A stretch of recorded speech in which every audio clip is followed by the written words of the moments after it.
Time for a look through the morning's newspapers, and with us to review them is the editor of The Big Issue, Paul McNamee, and the broadcaster, Thomas Copeland. But before we hear from them, let's take a look through the front pages. And we'll start with the front page of the Daily Mirror, which quotes the head of the Royal College of Emergency Medicine, who said delays in care could be killing 500 patients a week.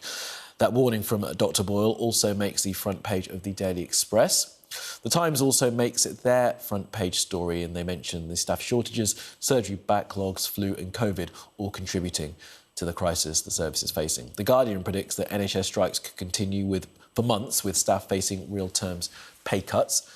The Eye reports that 73% of Conservative voters think the party has mismanaged the health service. The Daily Mail calls it a triple New Year headache for Rishi Sunak, throwing in migrant crossing and rail strikes too. The Telegraph reports that the Prime Minister has shelved plans for an overhaul of the childcare system, and they've got the NHS story on the front page too. The Sun reports on the publication of Prince Harry's new book, while the Star's headline is Barking Mad, a story about councils spending millions of pounds on trees, some of which die because they haven't been planted properly.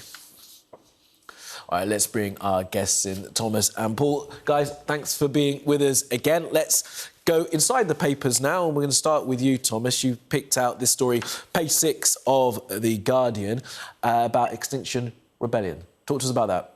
This is in quite a few of the papers as well. Extinction Rebellion, a group made famous for, its really disruptive forms of protest. You'll remember people gluing themselves to the gates of Buckingham Palace. Lots of extensive disruption in Piccadilly Circus, Oxford Circus, bank headquarters and newspapers being, paint on windows being smashed.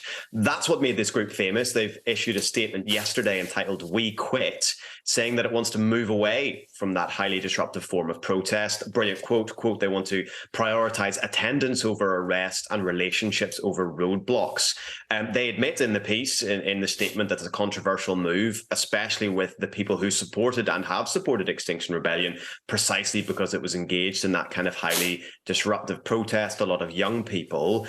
I can't help but feeling there's probably a lot of politics underneath the surface here. Extinction Rebellion always prided itself on being a decentralized organization, but that's not to say, and it's always the case, that there's great and very dynamic power struggles going on here. You also feel as if, is this an organization that's been outflanked by the likes of Just Stop Oil, another similar protest group that's made famous over the last couple of months by throwing soup at works of art across the UK.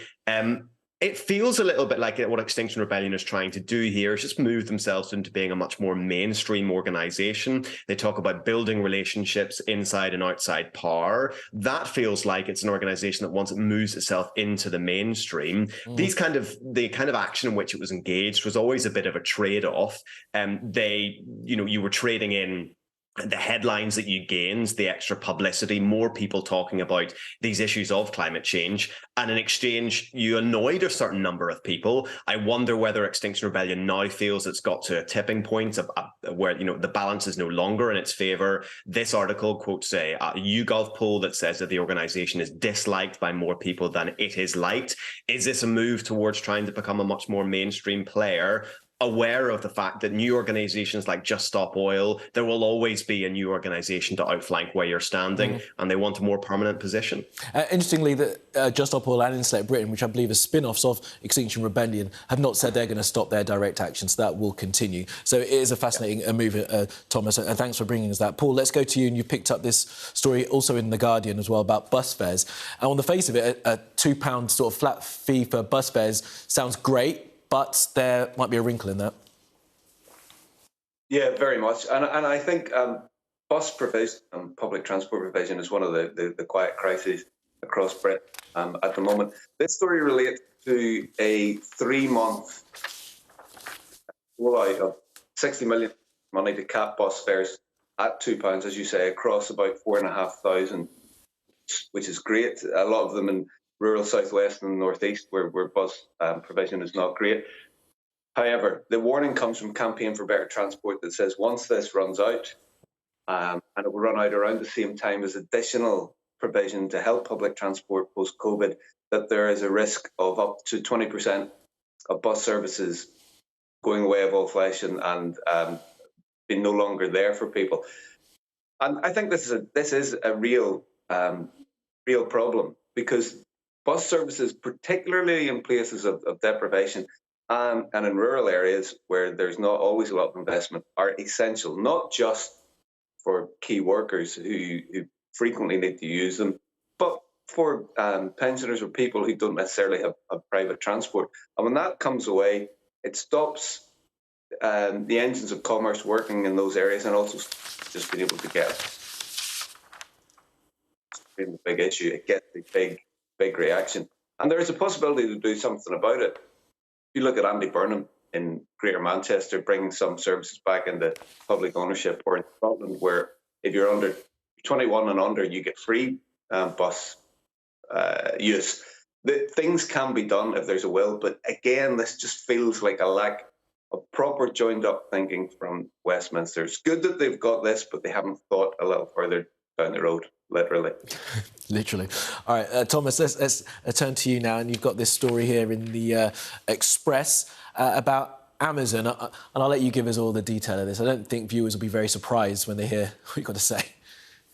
Well, that's right. It's a typically depressing and predictable story. So Amazon launched Amazon Aware earlier on in the year, a whole line of everyday products that they said would be the eco-friendly choice. You can just about see the logo there on your screen. They've replaced the A in Aware with a leaf, which is a classic move, but it's plagued by many of the same issues that we see in the way that online shopping works much more broadly. A Telegraph investigation found that items were still wrapped in single-use plastic. They were being imported from all over the world. Now, Amazon says that it does carbon offsetting for all of these products. That typically means donating or finding financially supporting initiatives elsewhere to try to offset some of that carbon use, planting trees, cleaning up the oceans, etc. The big headline, I suppose, in here in most of these papers is the Green Party peer Jenny Jones calling this greenwashing on a grotesque scale and saying that this carbon offsetting doesn't work. Now, to be fair to Amazon, it's a fairly limited investigation, and this is a new line of products, but here's a New Year's resolution maybe for consumers that want to engage in a more eco-friendly choice. You've got to look at the fine print. If you want to make these decisions, then just make sure that the people that you're going to try to get these eco-friendly choices are actually, seeing this through all the way down the supply chain. That's a major problem with Amazon. There's potential here, and clearly they understand the fact and are at least to a certain extent capitalizing monetarily on the fact that people want to go for these more eco-friendly choices. But I think consumers are smart as well, and they cotton on pretty quickly when they find that these initiatives actually don't work, and they realize the places that they want to go to or don't want to go to for an eco-friendly choice. So eventually, I think Amazon will need to iron out all of these kinks. Consumers won't be, they won't have the wool pulled over their eyes for that much longer. There's your New Year's resolution. Look at the fine print. Absolutely right. Always worth looking at the fine print if you can face it. And sticking with the sort of theme, Paul, your story here in the Daily Telegraph has got a bloke who is a genuine eco-champion. Tell us about this. Yeah, this is a positive story for the new year. Excellent. There's been a lot of negative stories, but this is a good story. And I liked it also because it's from a part of the world that I know well in North Antrim. It's a fellow called Stuart Hood who has planted 20,000 trees, 20,000 of them, on a 22-acre site just outside Antrim. He's put in some native beech oak, and he's then going to put in some pine. I guess he doesn't have to do it. He's got a bit of a grant to do it, but it's a good thing that there are people who are trying to plant trees when we need as many trees as we can, and also bring in a little biodiversity, because it also says that his son has put some beehives in the area and they're looking to keep some wetland within the area as well.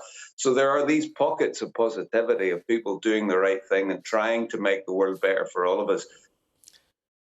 Let's hope that it's not just in North Antrim, outside of Antrim town, but across the rest of Britain. But for now, I am celebrating somebody in Northern Ireland doing something well. Yeah, and well worth celebrating. And I'm sure it is happening in other areas, but it's really good to see that someone is planting trees and bringing back these kind of areas. Good for the wildlife and good for us too. Right, Thomas, Paul, thanks both very much.